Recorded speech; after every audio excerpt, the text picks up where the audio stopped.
got bored, hacked into NASA at 13, stole the space shuttle blueprints, got busted by the NSA, did a deal where they don't extradite me if I help protect their networks.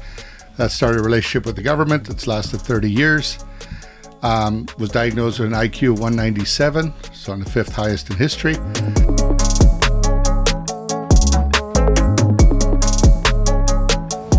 Ladies and gentlemen, welcome to a super duper special edition of the Money Mondays, because it's very rare that we have anyone come back for a second time. But this guest is probably going to come back for a third, fourth, and fifth time, as many times as we can convince him, or we can find him, or we can spare some time for us, because this is a dear friend of mine. Where do I start? Well, first of all, his TV show was kind of like an autobiography with a fun twist to it and some fun stories to it. Had over 24 million viewers, to give you a good context. Most shows have less than 1 million viewers. Actually, most only have a couple 100,000, but most good shows have 1 million viewers. This had 24 million viewers on CBS, called Scorpion. The main character in the show was called Walter O'Brien. That might be a hint for you. The guy sitting next to me is called Walter O'Brien. I'm going to get there. Also, he's considered the 5th smartest human on the planet. His legacy and stories, it'll take me way too long because the intro will take the whole time of our 40 minutes. So I don't want to go too far into it. I'll let him give a quick bio as we get to that.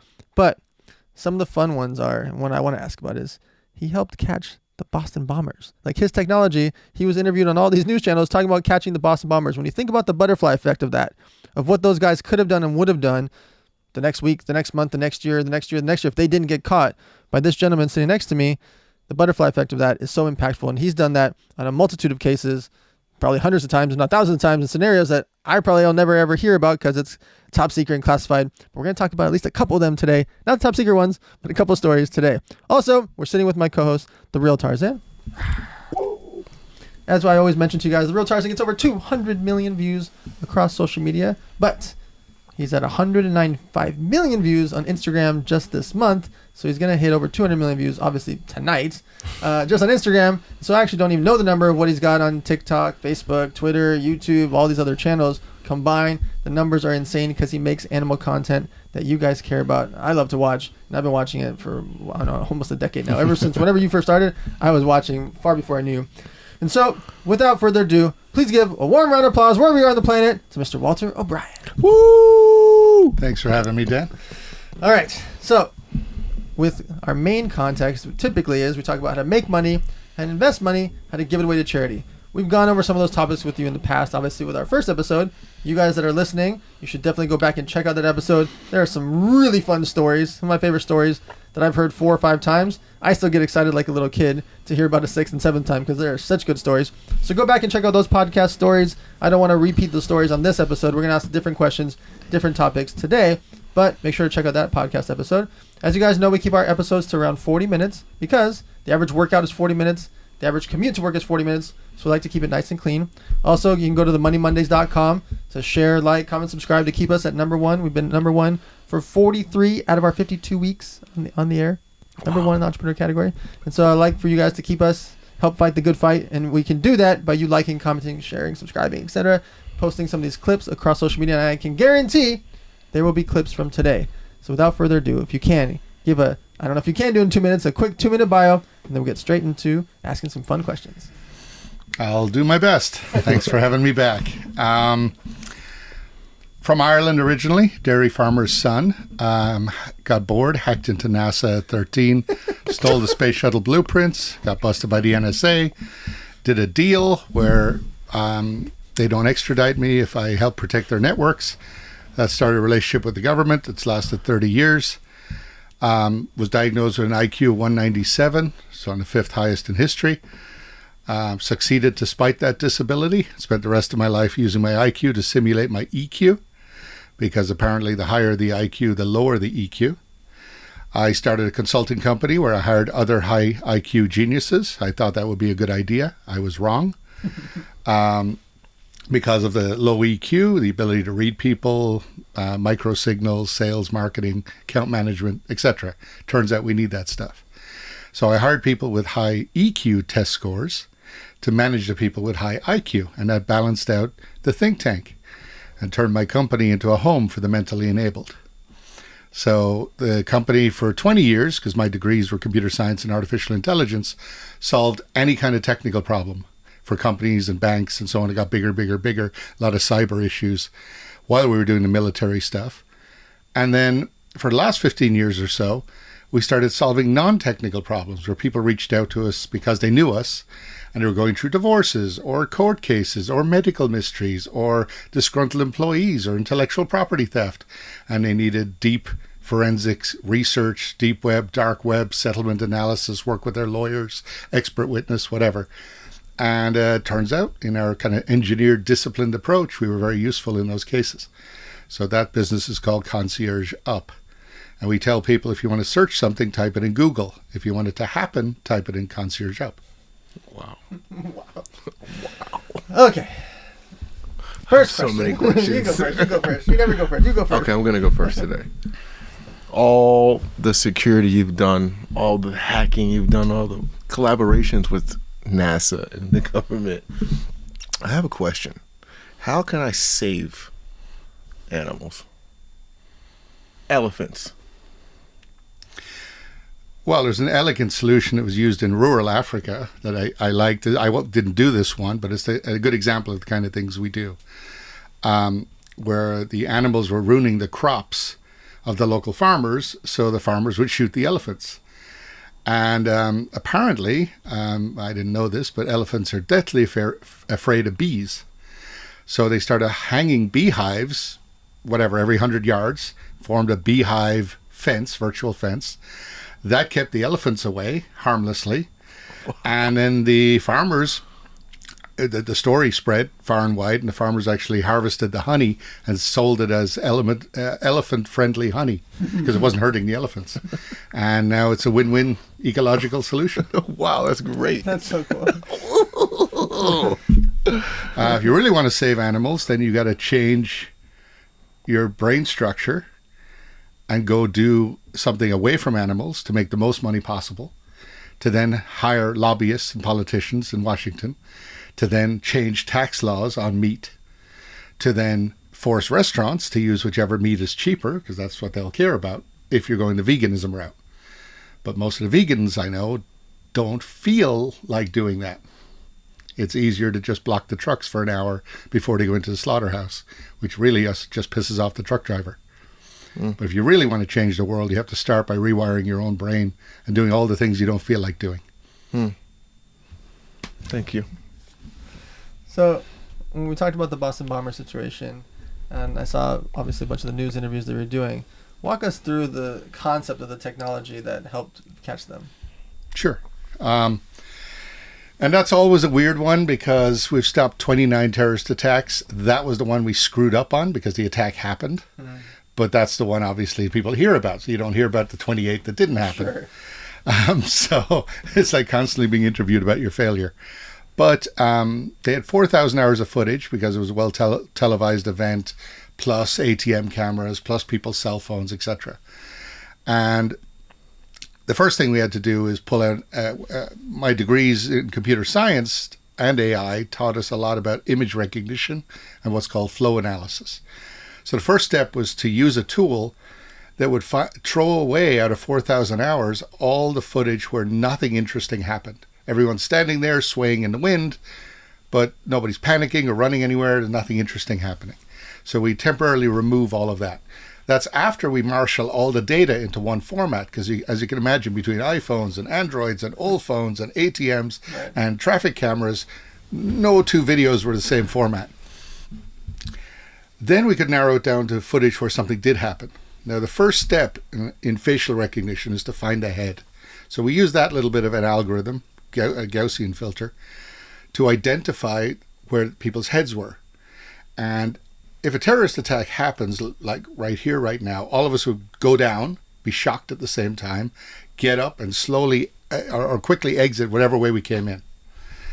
So I would see a bunch of red dots bounce and then go in a V shape out the door. So if someone didn't act surprised and suddenly sauntered off in the other direction, I would have a weird red line. And that would be an object of interest or non-herd behavior. And that was the crux of how they identified within 24 hours who they were looking for. Then, once I know where they were and where they were standing, now I can go back to all the footage I threw away where we thought nothing interesting happened and bring that back in for that piece of sidewalk and go, where do these guys come from? What direction did they come from? Why they drop their backpacks? Exactly. Why did they pick up their backpacks? So now we can hyper-analyze that data. So fascinating. So It's great. There was a story you told me about like a military base and like something with the locals, like tried to poison the popcorn or something. Like, can you explain that one? Sure. So in Afghanistan, the local drug lords are funded by their poppy fields. And when you get deployed, you get a mission briefing that says, here's the weather, here's the territory, here's the good guys, here's the bad guys. Sometimes, like the local civil authorities could be good guys or bad guys, depending on who bribed them last. So you don't know who to trust. And then here's all the equipment military has, and here's all the equipment the enemies have. They might use cars and trucks and bicycles and things. So I took all of that, and I had developed a technology. It's one of the fastest AI engines in the world called SenGen. It's a scenario generator. And I took all of those pieces, like chess pieces, and put them into SenGen and said, why don't you simulate everybody attacking everyone in every way using everything? And then it generates all these scenarios, like stories. And then I sorted it by the largest devastating loss of human life. And one of the ones I came up with was, it said, if a drone malfunctioned and landed in a poppy field, standard operating procedure is to burn down the poppy field. The drug lord will react, not necessarily knowing which base the drone came from, but he'll try and punish the closest base.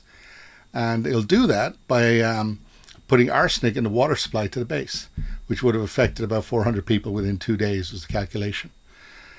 So we just brought up this fictitious scenario, and they were like, yep, that would be bad.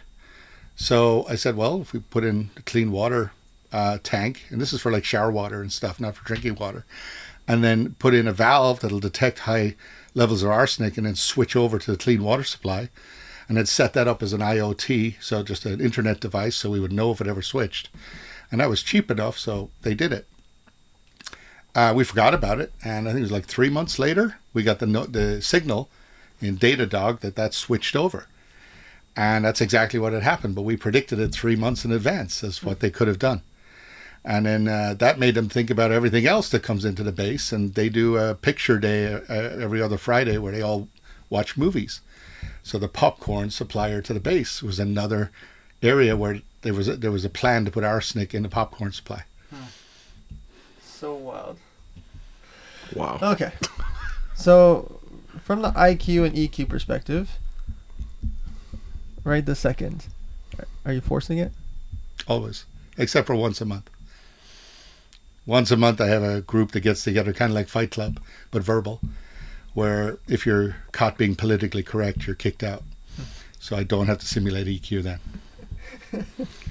So I try to walk that line between radical honesty that's still censored to allow for people's feelings.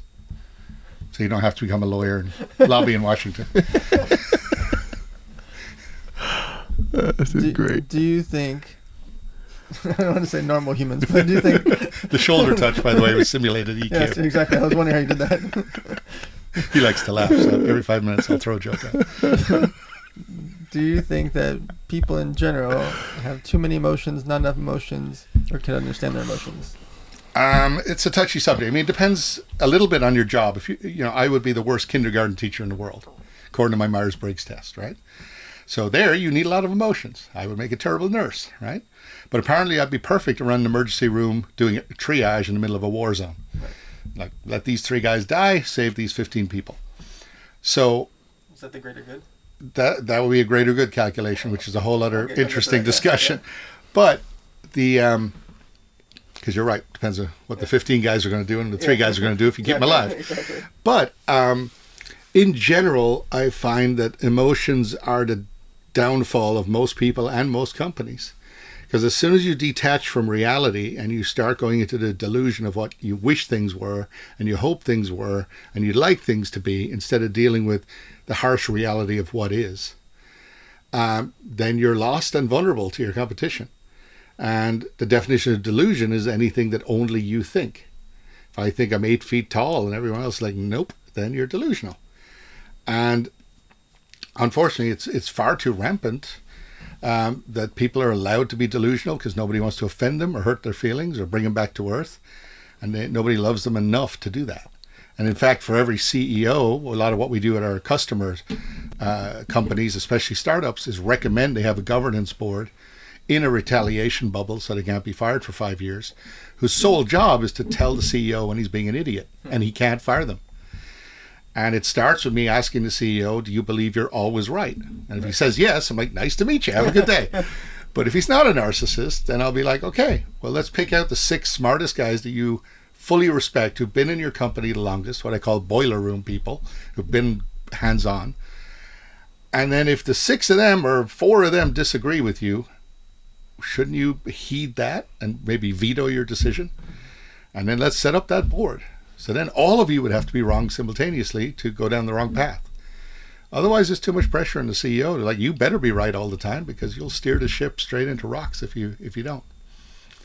And the good CEOs will want that. So I'm going to ask you a question about a topic, and for the most part, I don't think people could answer this honestly. And I know you will, very bluntly. The greater good and the whole theory behind the greater good.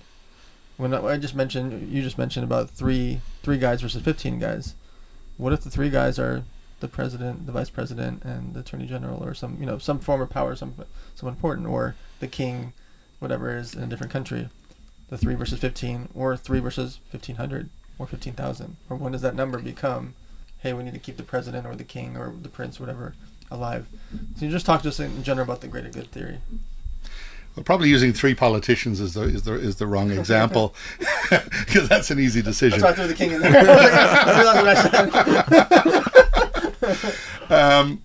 I mean, this happened in Africa where the Bill Gates Foundation, one of the first things they offered was, I think, $1 million prize for anyone who designs a more effective, comfortable condom. Because you take one guy who's starving to death, you help him, feed him, rid him of malaria. He goes and has 13 kids who then all starve to death. Did you save one guy or did you just kill 13 people?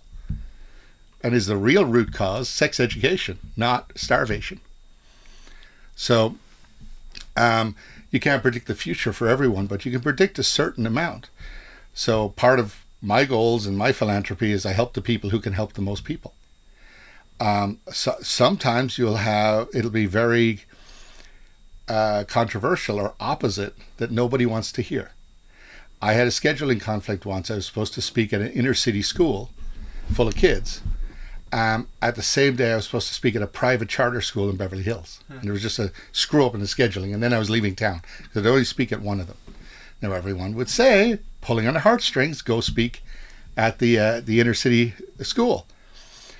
But I stick with my values, and those say I need to do the greater good. If I speak at the inner city schools and I inspire, 10 kids there, those 10 kids don't have resources, don't have funding from their parents, will not go to an Ivy League college, don't have their dad connected to lawyers and accountants and funders and VCs to start businesses, etc. If I speak at the Beverly Hills School, all those kids, or 9 out of 10 of them, if they're inspired to run a startup or build their own business, can employ 30 to 600 kids from the inner city school because they can actually start their business and it will actually get off the ground and it will actually get funded because they have the network. Most people don't want to admit that, but that would be a good example of the greater good math. It's almost never the obvious thing that the fairy tales would want you to think. There's that theoretical thing we've seen a meme about, like, would you push this button to save this many people, but it kills 1 baby or 10 babies or 20 babies. And then they've made different versions of the meme. And that's really based on the greater good, right? How do people take that into consideration? Or can they not because of emotions? Well, a lot of people never matter enough to be in a position of choosing life or death. Unless they're in military assignments at a commander level where they have to make a call, kill these 200 people, or we could have World War III escalation for 24 million for 8 years. Yeah. So push the button. But you got to factor a lot of things in. So if it was 2 strangers, I don't know the difference between them. But now let's factor in one of them's younger. Okay, that's a bonus. And you factor in, the other one's IQ. Okay, they might be capable of more stuff. But then you factor in that they're an addict, and they're probably, the odds of reversing an addiction even after rehab is about 5%. So 6 months after rehab, about 90 to 95% of people go right back to the way they were. Right. So now I'm like, okay, well, the guy I had in mind, if he's an addict, okay, there's 95% chance of not turning it around. So now I'm back to the younger person who has an unknown IQ and an unknown support structure. And it's literally, you can either turn a blind eye to everything because that's easier, or en masse you can start going down and go, what about this orphanage versus this school versus this basketball team versus this science league versus this robotics team? Who do you help? You just talked about this in one of your speeches where you're talking about when you're investing, if you have somewhere that's opened 17 restaurants and they're going to open their 18th restaurant, the risk is low. So if I have some kid who's, let's say, smart, disciplined, finished his computer science degree and has been working for 3 years consistently in a job, and I have the choice between saving him or someone else who's done nothing ever, Right. then I'm going to bet on the one that has the lowest risk of failing. So I've seen you talk about for years something about the year 2045. Can you walk us through what that is and why is it so important to our society? Okay. So the top of Maslow's hierarchy of needs says, for self-actualization, we should use the gifts and skills we have to do the most good for society before we die. So it seems obvious then that logically, if we didn't die, we could do that better. Longer. And part of my goal with that is I'd like to do that, and I feel like I have been, while not being miserable. So I don't want to party all my life and help nobody, and I don't want to help everyone and be miserable myself. I'd like to help as many people as possible and keep my own happiness above a 7 out of 10.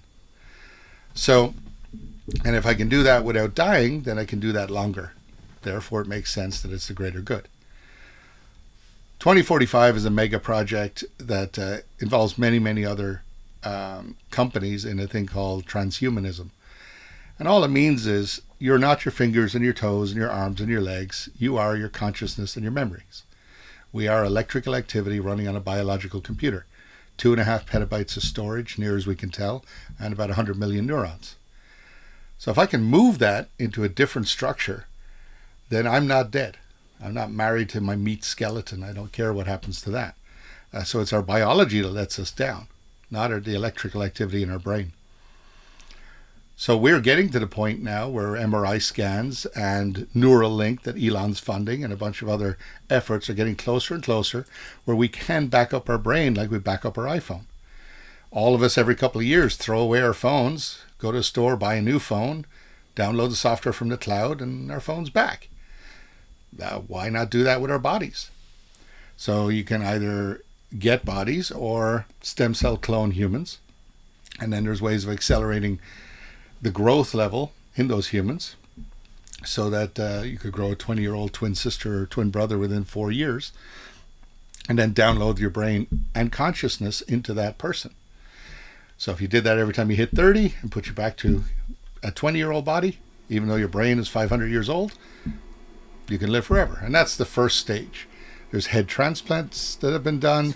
The later stage is you upload into what we would have known as the metaverse when they get it right, and we don't bother coming back. So this channel we're on here is PBS, right? We'd have 500 more fun channels to live in if we all had our own instance of that, like in our own video game. Then it solves every other problem known to mankind, which is why it's interesting to me. So if you take animal rights, you can give them back the planet, we're not using it. Global warming, we wouldn't be using fossil fuels to travel. Starvation, poverty, fresh water, pure energy doesn't need to eat or drink. Poverty, money means nothing in a virtual space. War over nepotism, politics, corruption, that won't happen in your own instance of the game because you're in charge. War over religion, which has been every war until the Ukrainian one. You're less worried about God if you're never going to meet him, ever. And plus, who are you going to war with? You're kind of warring with yourself. And we can all have each other in our own instances of the game, but we can also kick out the people we don't like. Your brain is then a memory file, so you could delete the traumas you don't want to relive, but you'd still have the strength and personality that came from those traumas. And then if you did one in the physical world travel, you could rent the George Clooney special in New York, email your brain file there at the speed of light through fiber optic lines, and then walk around New York as George Clooney, just like you'd rent a car when you go there. There's no need to put our bodies on a jet. Now, what gets interesting is if I upload you once and download you 5 times, 10 minutes later, which one's the real Tarzan? If I take your brain file and delete your memories, is that your son? So there's some questions that we're working on. Wow. This is insane. Questions? No. It's insane until you take it piece by piece and You got a go, question? Go ahead. I have one. can we back up memory? Yes, we I can. have a question. You said our brain holds what kind of 2.5 petabytes. petabytes? What is a terabyte versus a petabyte? 1,000 terabytes is a petabyte. Okay. All right. So 2,500 terabytes. Wow. We have hard drives that'll do that now. Yeah. Wow. Wow. So, Okay, so you're saying that if I wanted to go to London, I could just rent a body? I could just rent George Clooney's body in London? or Angelina Jolie's if you want to have fun. Okay. The DNA and body chemistry doesn't have to match if it's just electrical. And then I just email my brain, all the files, to George Clooney in London. Yeah. And then I just walk around. Yep. Do my meetings. And then I go back to the rental car center and drop my body off and then come back to... Sort of. I mean, that's correct. But you're so busy, what you would do is split your file, send one Dan on vacation, the other Dan would keep working here, and then you just merge your memory file when you come back. How many Dans can there be? Infinite. You can afford a lot of hard drives. So I can go to London, Cabo, Costa Rica, Cancun, New York, Miami, Las Vegas at the same time? Sure. Why not? It's just electricity. That's the mind fuck. We are all just electrical signals. We think we're something more special than that and so on, but at the end of the day, if you cut off my arm, I'm still me. If you give me a heart transplant, I'm still me. You give me a liver transplant, I'm still me. Cut my legs off, it's still me. So which part is me? Why can't we move that around? Why is that organ so special we can't touch it? You ever have so many questions and nothing comes out? It's like you're very intelligent. That's certified. Very intelligent. Okay. So, Didn't want to let you down. I want to keep you bored. all right. Okay. So, can I later down the road, as technology is getting better and better and better, basically become like the bionic man? Let's say I don't want to ship my brain. Can I just become like the bionic man and like a Build-A-Bear? Like just put on robotic parts? Yeah, of course. You just, again, you would, there's the movie Surrogates covers that, where humans, their bodies are so fragile, it's better to send out a virtual, or not virtual, a cyborg in our place. If that cyborg has an accident, gets hit by a bus, has a crime, gets shot, whatever, you're sitting at home in your easy chair and you send out another one. And it is like you to a T. Yeah, it's like if you jack into VR right now and walk around the metaverse, why not walk around in the real world? And you can do that now, but put an Oculus Rift helmet on and flying a drone outside and just fly around, but you're safe inside. How long? Now, let's say you did get up tomorrow and go for a jog and get hit by a bus. If we back you up every night like we would your phone, and we have your stem cell brother in the closet, and we put them back together, then all you lost was breakfast. Question for that. You said you can take a twin embryo and you can raise it to 20 years old in 4 years? Yeah. How? Well, telomeres have been adjusted in order to slow down aging, typically, but you can also use them to speed up aging if you help them unravel faster. Telomere. Telomeres. Is that like an ingredient, or is it? It's basically what they figured out that causes aging. It's our part of our DNA, our cells that unravel like laces on a shoe. It's like that little plastic cap on the top of your laces, and if you take that off, your shoelaces start unraveling. Yeah. That's basically what happens when we get old. But they have ways now of reinforcing that plastic so you don't start unraveling as quickly. If we make it unravel faster, then you age quicker. Could you put that in someone's dog food and make their dog immortal? Well, the first head transplants were with dogs, actually. I have the diagrams on my phone if you want to see, but We do. 1960s. I'm glad that you asked. So, I mean, obviously most of the studies have been done on human brains, but there's no reason to believe dog brains or animal brains are any different. The only problem is once you upload and download again, you have to do a lot of studies to know if they're okay. You can't just ask them. Maybe you'll have enough intuition to know quicker, but yeah. There's no reason why people can't back up their pets and have them in a virtual space as well. So head transplants have already happened on dogs. But more practically, I mean, there's 29 head transplants. 28 of them were on humans, were on animals. Sorry, not just dogs, but animals. But let's say you back up grandma before she starts forgetting the names of her kids, and then you give her a $1.50 Wi-Fi chip, which Neuralink will now be able to do, to access her old memories. That means you've cured Alzheimer's and dementia. If you take HIV, ALS, MS, ALS, that there are no cures for the last 40 years, why cure them if you can throw them away with the old body? Wow. They don't kill you by 30. So basically the reason I work on stuff like this and donate a lot of money to it is the fact that unless you guys can think of something else that fixes all of these problems in one shot, this is the best idea I have. Plus it'd be nice for me to not die. And not be in pain at a 150-year-old person in a 150-year-old body. I'll be a 150-year-old person in a 20-year-old body. You'll be in George Clooney's body. One more question. You said you could... Only one more? Yeah, you said you could cap the... What is it? The thing to make... Telemeters. Telemeters. Telomeres, yeah. Telomeres to grow a human from... In 4 years as a 20-year-old. But does it keep growing at that rate? Can you recap it? Or doesn't matter? Because you can keep growing more bodies. You can adjust it, yeah. So after that, you slow it down. So maybe it takes 20 years to grow 10 years.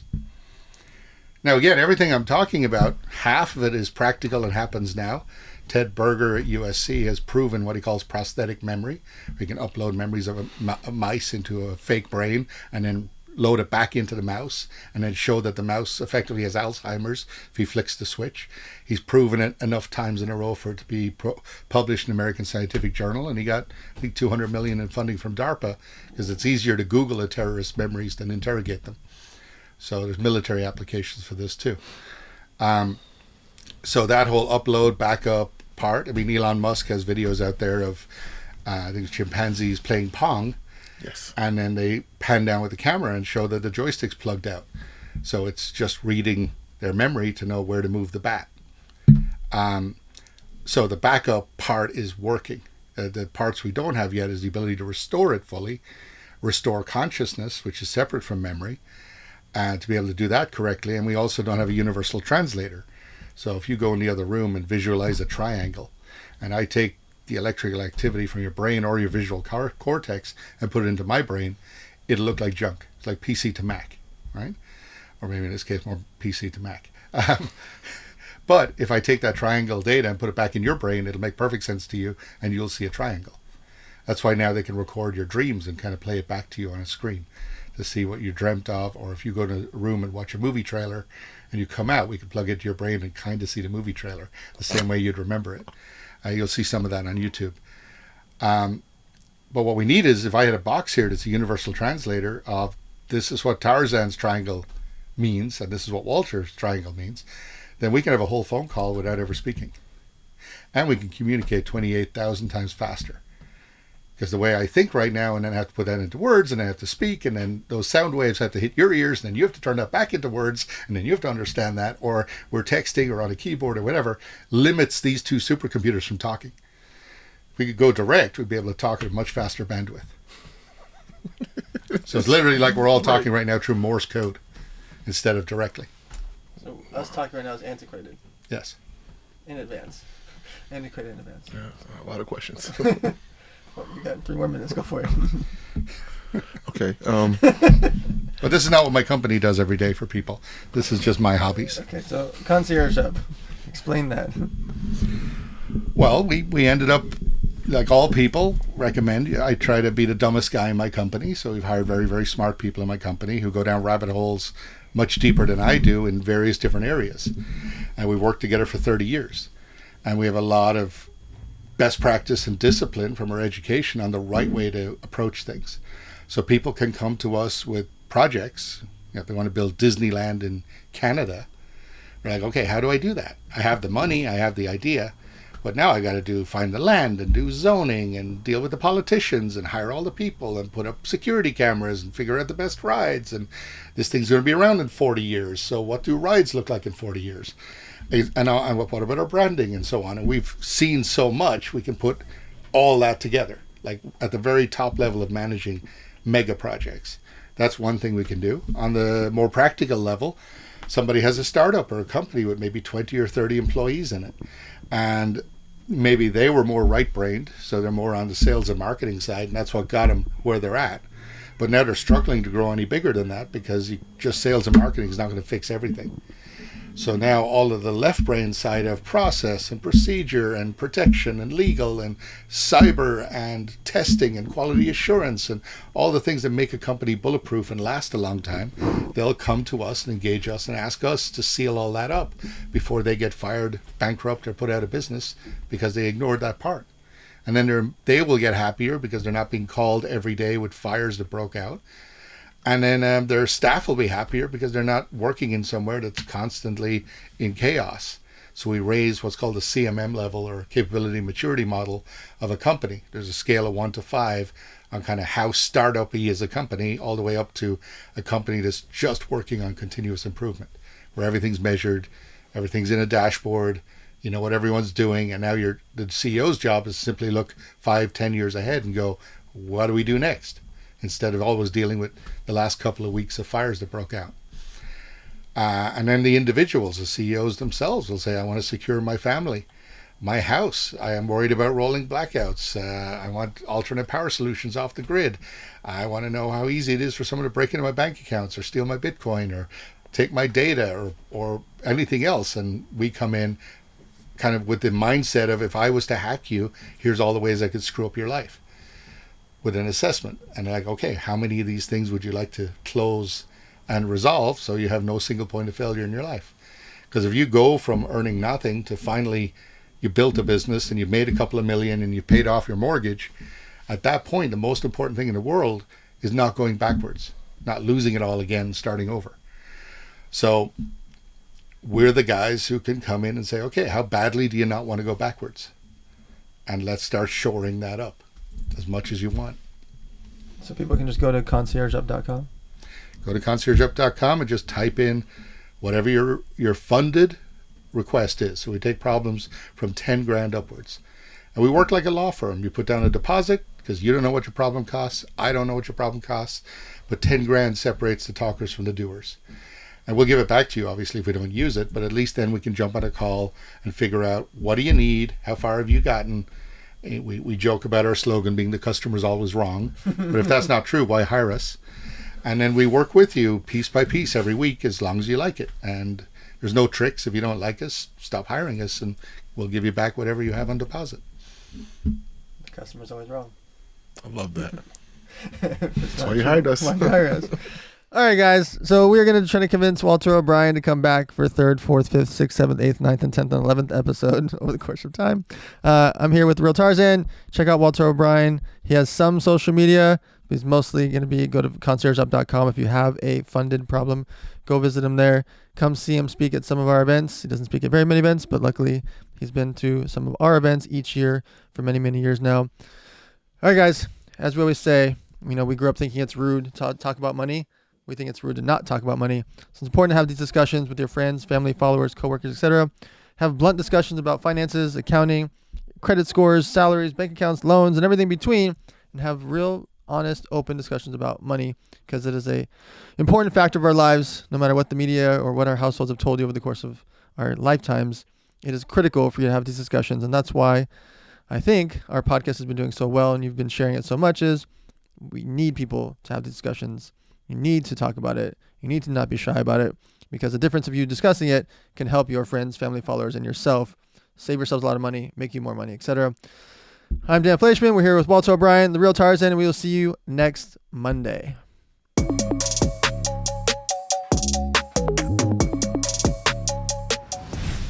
Ladies and gentlemen, welcome to the Money Mondays. I am here with my co-host, the real Tarzan. As I've always mentioned, Tarzan's getting over 200 million views a month on social media.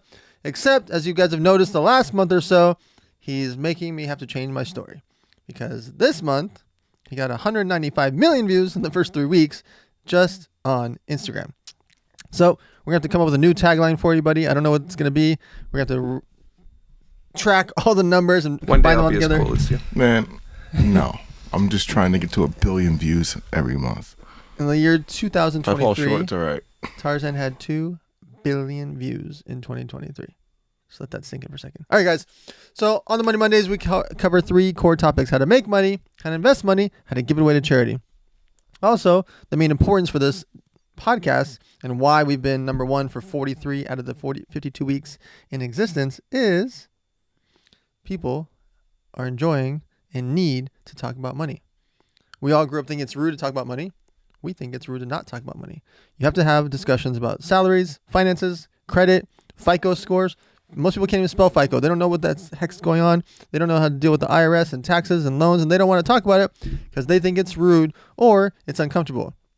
And we are here to tell you, and we are here to spread the message that it's not uncomfortable. You need to have these discussions because money is an important part of your daily life because you do take loans. You do need credit. You do have to pay taxes. You do deal with these things on a daily basis. So you need to talk about it. And that's what we're going to do here today. So our guest has built a very large company. He's built a very large social media following. He makes really fun videos with cars, guns, helicopters, and everything between. So if you can, wherever you are in the world, right this second, please give a warm round of applause to Mr. Brian Goldstein. Thank you, fellas, for having me. So, Brian, the way this works is we go over those 3 core topics, and we keep these podcasts at under 40 minutes because the average workout, 45 minutes. The average commute to work is 45 minutes. So we do 35 to 40-minute podcasts here. And we'd like to start off with a quick 2-minute bio so we can get straight to the money. All right, guys. So, as you know, Dan, had an interesting childhood, came from drug and alcohol abuse, was in special ed through 6th grade through first year of college, stepped into the family business of healthcare at 17, went to med school at the same time of running the business, grew it from 4 employees to 346 employees across 33 states. Pissed off the government a little bit, pissed off some other people. Sold out 2 years ago now, and been focused on just helping brands grow their business and doing all the back end stuff of, I grew my social media insanely, and I wasn't trying to be an influencer. It was just based on marketing and, doing stuff with you and all these other fun things, and people just don't realize how easy it is to grow a network. So, there's a lot that happened in that 47 seconds with that bio. Walk us through why, after all these years, did you decide, I'm going to actually showcase my world, I'm going to showcase when I'm shooting, when I'm jumping out of helicopters, when I'm racing cars. Why did you decide to show the behind the scenes of your lifestyle? 2020 I had a shift. I finally became pain-free. I got stem cells in Colombia in my neck, my back, and cut my pain by 70%. Then I did the gastric sleeve, shaved off another 110 pounds. 110 pounds? Yeah. I was a big boy. I'll show you a picture later. Whoa, we're really good friends. Bro. I don't remember that number. And keep in mind, I don't go to the gym like this dude. I just changed what I ate. And that's why I was asking you the protein question, because they're like, you got to get 120 grams a day. I'm like, but my stomach's this big, guys. Like, how you want that to happen? PB&J sandwiches, bro. Boom. I think I'm 110 pounds. You I lost more than my camera guy, and he's 95. And then, for the record, I'm more than 110, okay? I'm at least 112. Let's just be clear. If Tim can pick you up like this, I don't know. Definitely doesn't need 2 hands. And then someone dragged me into a psilocybin ceremony. And then from there, it just shifted my mindset of, built this amazing company. I've done all these amazing things, but why isn't the knowledge out there? Just like Money Mondays.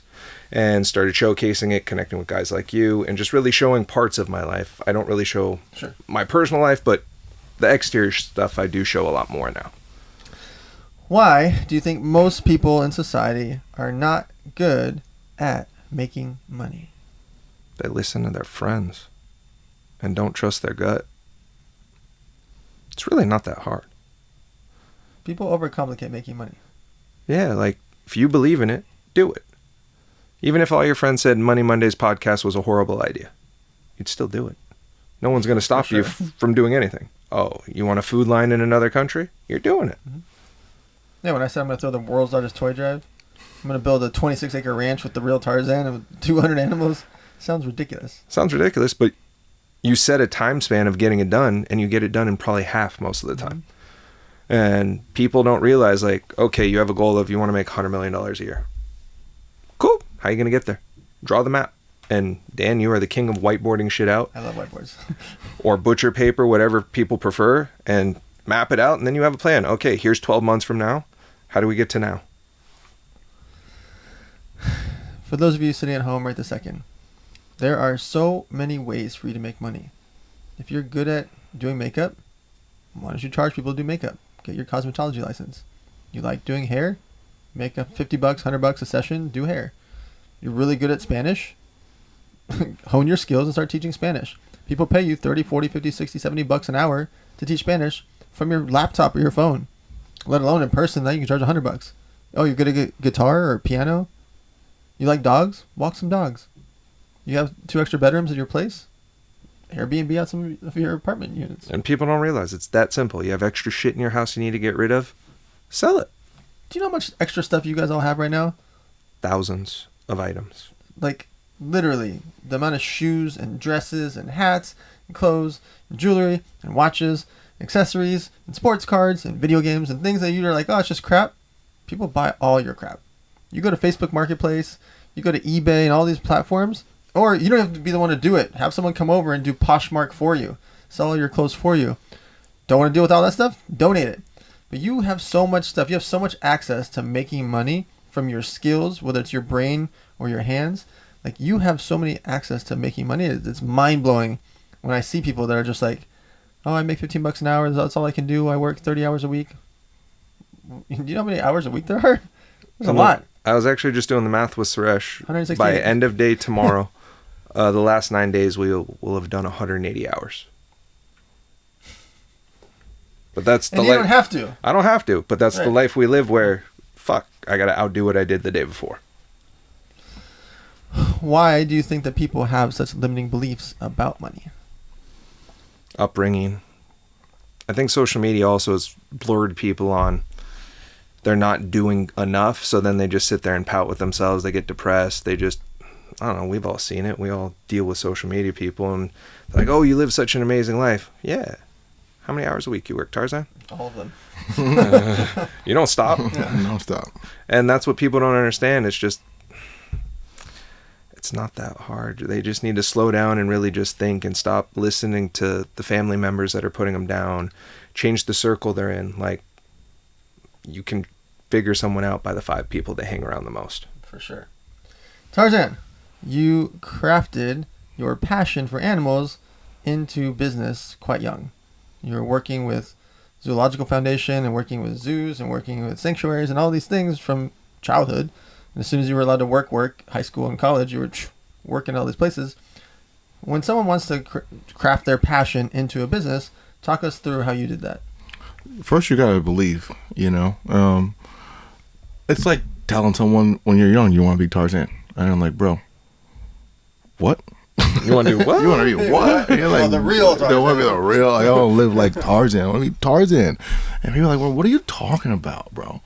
And I'm just like, well, I'm just gonna have to show you. And You're showing us. it, and just having the belief that you can do something. You can, your wildest dreams in your head of going out and educating about sharks, educating about being a marine biologist, going to school for it, doing the wild jungle, starting a business, going out traveling, shooting content, doing different brand deals, learning from different teachers.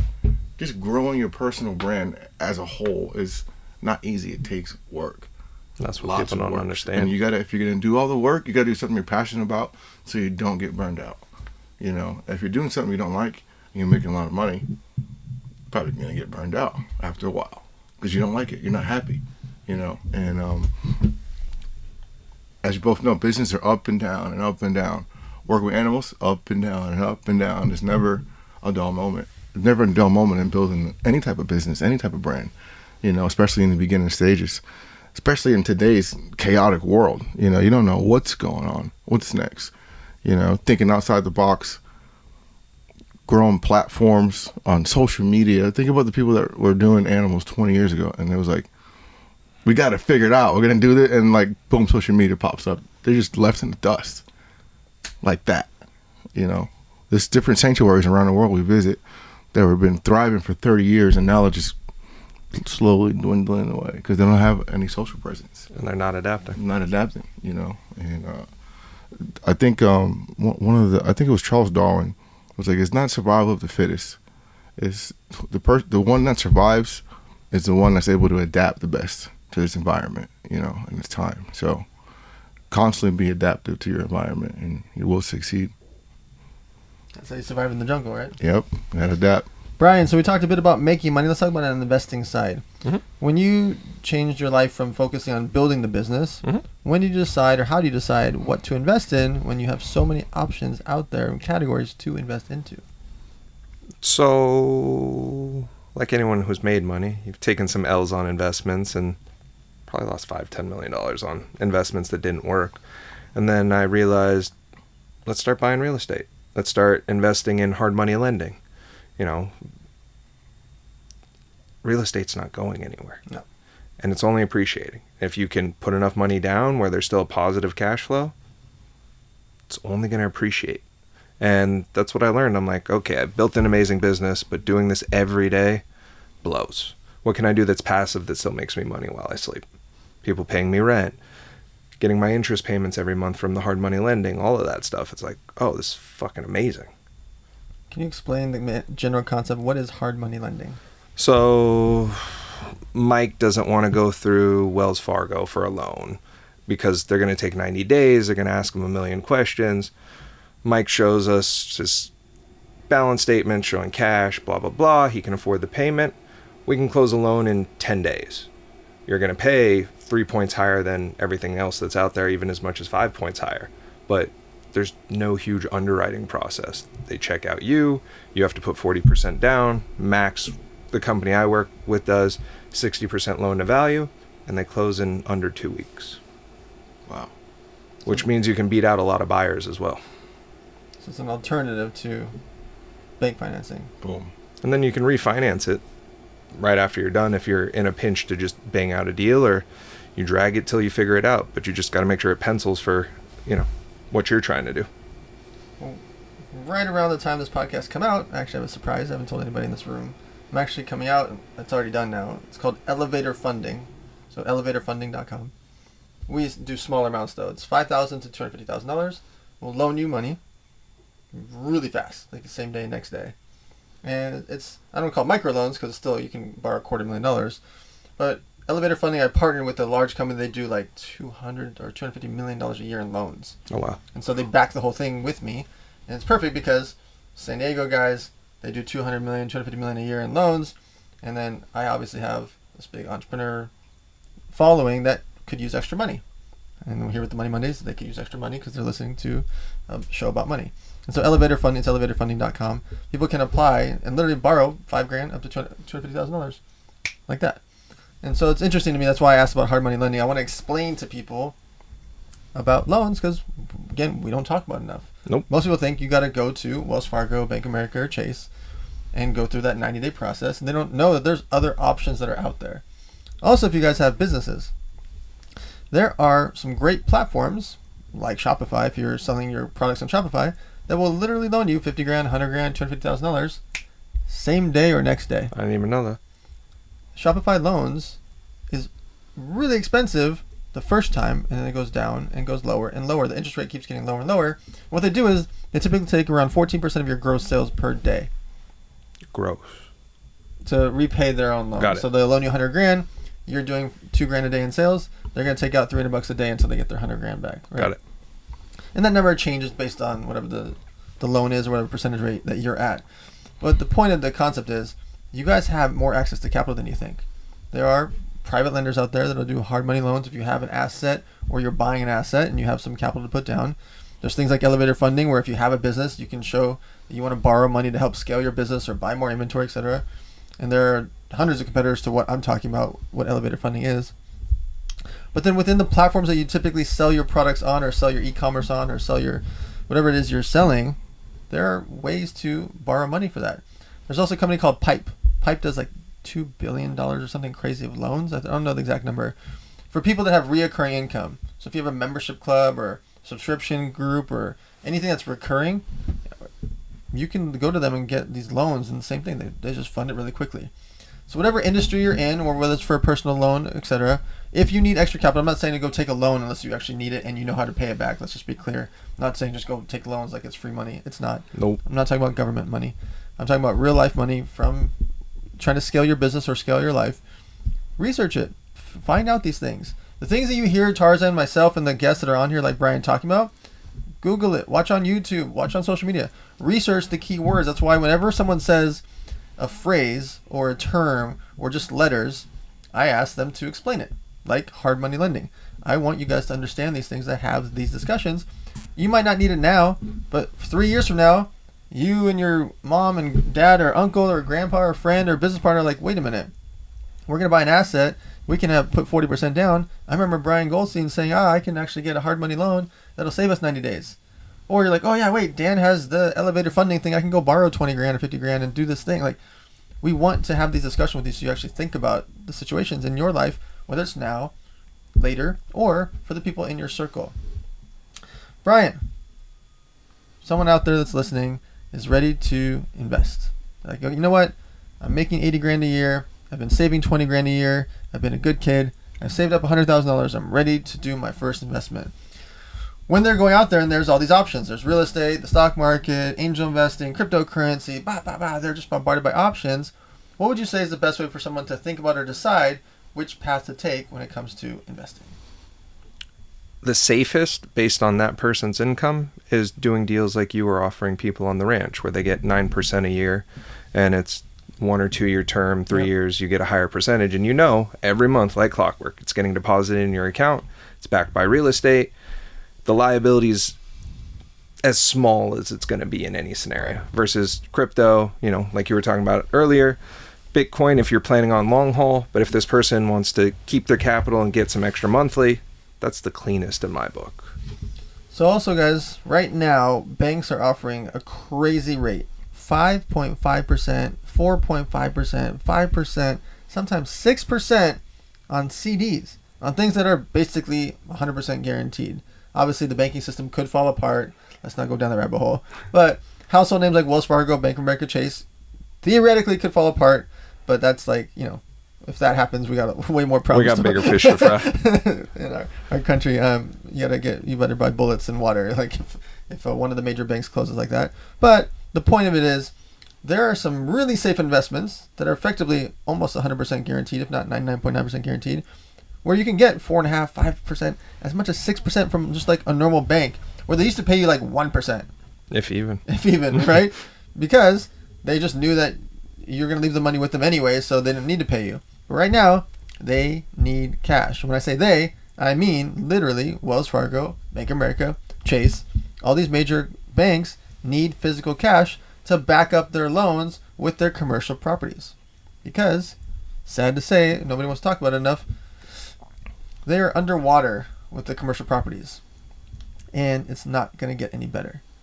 With the fact of what happened during the shutdown, and people thinking it's okay to work from home, cutting their leases, all of that. What do you need a 30,000 square foot office for? Go down to 10,000 or 6,000 or no 1,000 and just have everybody work from home. Oh, you used to have 14,000 square feet in 4 cities? Why? Have one office now, much smaller, and have everybody work from home. I don't technically agree with work from home. I think it only works for certain companies. I think for most companies it's terrible for the culture, but for that work culture. But for some companies, it's genius. They don't need to be at work. They don't need to be in the office. And I think that most companies, the reason they go broke or bankrupt or have huge headaches is they have way too many employees. And they do these massive layoffs because they don't know why they're hiring and they don't know why they're firing. They don't know why they're things, because they get too big and too bloated. And within that, sadly, corporate offices, huge buildings, when you see a household name department store move out, it's really hard to find a new tenant to move into that massive space. Who's going to move into like an old Mervyn's or even like the Nordstroms in San Francisco? They moved out, and who's going to move in? They had, what, 4 floors? Something insane. Yeah. Who's going to move in and pay $1 million a month for 4 floors in San Francisco right now? Nobody. For what? And so because of that, the banks need money. And I'm not trying to scare you away from all commercial real estate. There's plenty of great commercial real estate. However, a lot of them are getting hit hard, especially in places like New York City, Chicago, etc., where they're just not going to charge, $30,000 a month for 3,000 square feet. You're just not going to get away with that anymore. And because of that, a lot of things are adjusting within our real estate market, which then goes back on the banks, because if those commercial lenders default on the banks get stuck with it. And they're going to try to sell the paper, which is a whole longer discussion. But the point is, there's a trickle-down effect. And because of that, they're willing to offer 4, 5, 6% on your money, pretty much guaranteed. And so research things like that to get some interest on money that you still have access to. If you break it, they will charge you a fee. But for the most part, putting in capital into things like that are really interesting and really safe for you guys to think about. Okay, Tarzan. Throughout this last year, you've heard so much, right? It's been like a masterclass on listening to guys like Brian Goldstein and some of our amazing guests that have been here about money, about business, about investing. What are some of the key things that you think that our listeners should be focused on when they're listening to the Money Mondays podcast? It's very key to be a fly on the wall, as I have been, this last year. And we have so many different topics to cover from, again, most people don't like talking about money. They don't want to sound braggadocious. They don't want to seem like they know it all. They want to make someone feel lesser if they don't make the same amount.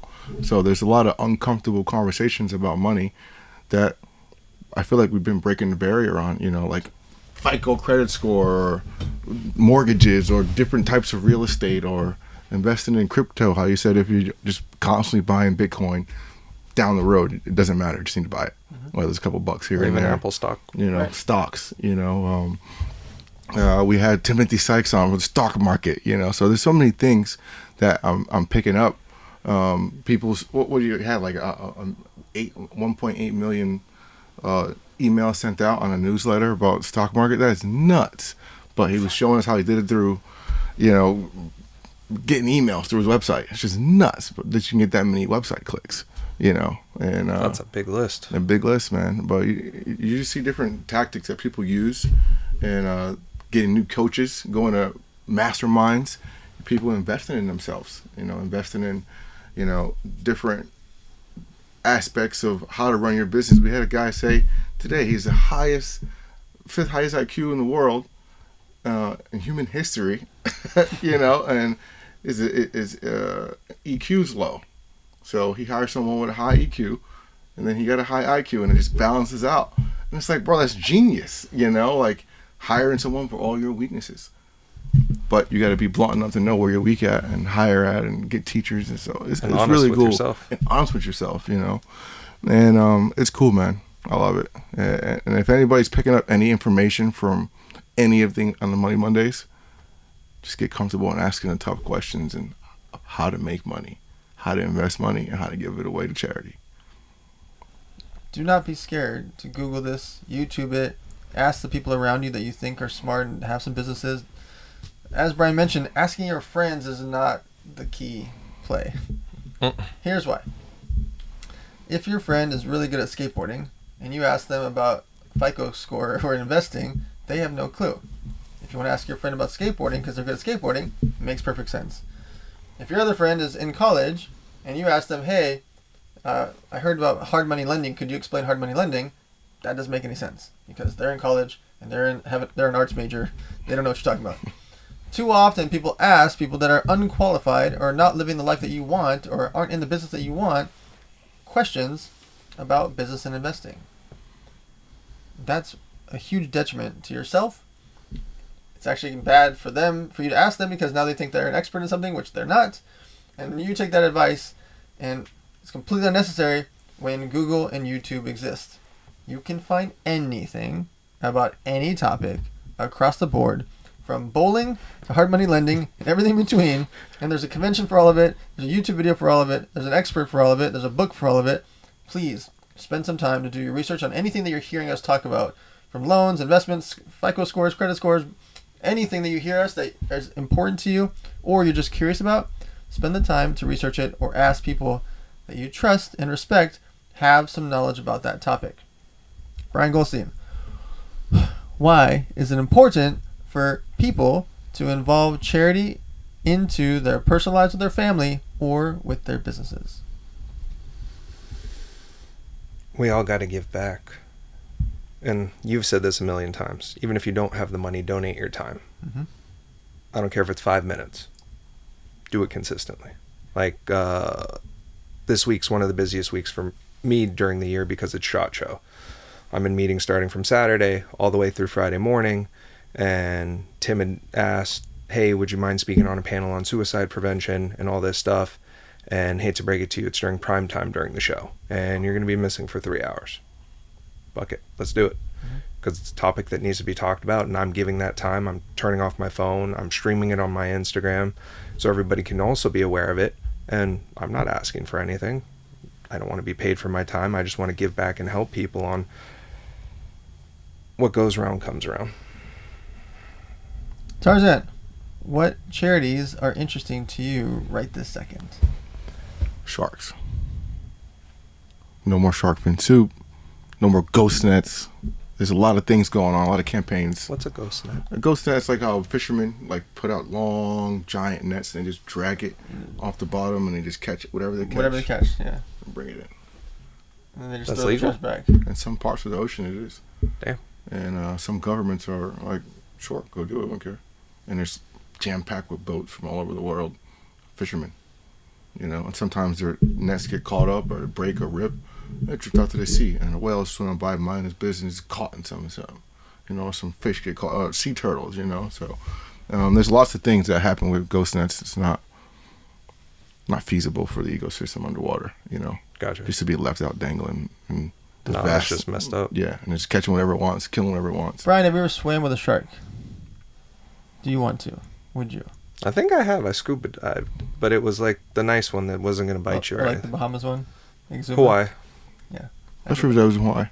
The charity is one ocean diving. All about like shark research and ocean stuff if you're into that marine world, you know. But it's a real cool project. I've been following along online for probably 5-6 years now, and just seeing the work they do every day is it's magical. How they're swimming with sharks, they're taking hooks out, you know, they're changing laws, they're passing. And the sharks are cool with them touching them to get it out? Yeah, these people, they study shark He was behavior. touching a shark on the face last week. Yeah, I don't He's regular special, like, you know. But going up to that, Shark's just like swimming towards him. He's like, eh. Go that way. I got a lot of teachers that teach me how to hang out with sharks. I just don't go like pick a random shark. Am I scared of sharks? No, absolutely not. I swim in them all the time. Bahamas, Tiger Beach, tiger sharks in Hawaii, whale sharks in Mexico, jumping black tip reef sharks in French Playing with Polynesia. tigers. You know, you just... Yeah, bro. It's crocodiles. That's just one. There's a Swam spot. with crocodiles? Yeah, bro. Right in Banco Chinchurro. In Spell it.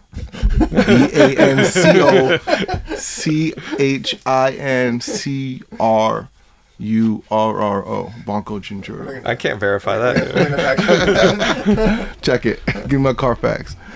But yeah, it's an atoll. There's Belize in Mexico, and if you not swim out, but if you boat out, there's like a little mangrove patch, and these guys live on these little small huts right on the reef, and then it drops off because it's in the middle of the ocean, and they catch lobsters. They hunt lobsters. They got lobster traps, and they bring the lobsters back to the mainland and sell it. It's their business for like 70 years. But on that lobster patch, there's like 400 crocodiles. Ooh. Freshwater crocodiles. People don't think that there's crocodiles in America. They just think there's alligators, but there's also American crocodiles. And they live in Florida. They live in Mexico. They live all the way down in Costa Rica, Belize. Have you come across a nice one? Oh, yeah, for sure. Yeah. But actually, those are probably the more mellow of the crocodilians. There's Cuban crocs that are just wicked. There's Nile crocodiles, there's Australian saltwater crocodiles. There's all types of crocodiles, you know, but American crocodiles are probably, I would say, some of the easiest to still eat you, but we've seen them eat people. They're crocodiles. But yeah, it's they share the same water with sharks sometimes too in that area. Brian Goldstein, last question. Yep. We are going into 2024, a year filled with chaos, being an election year and a lot of media hype. How can people stay calm in the chaos? Disconnect from social media. I've limited, like I run 2 phones now. I only have my real phone, no social media, no apps. My other phone, I lose half the day. And I've went from like 8 hours of scrolling the gram to 45 minutes. Let the VAs do their job, let the editors do their job, and just limit it. Like, even if you're uploading content daily, how much shit can you do in an hour if you're not surfing Instagram? And 100%. separate and go read books, go listen to podcasts, go learn, go to masterminds, and really elevate yourself to get through 2024 and really look at what's the next 20 years look like for you. All right, guys. You were listening to Brian Goldstein. On Instagram, it's Brian Gold, PhD. Yes, sir. Brian Gold, PhD. We're also here with The Real Tarzan with 2 N's. It's important for you guys to have these discussions about money with your friends, family, followers, and coworkers.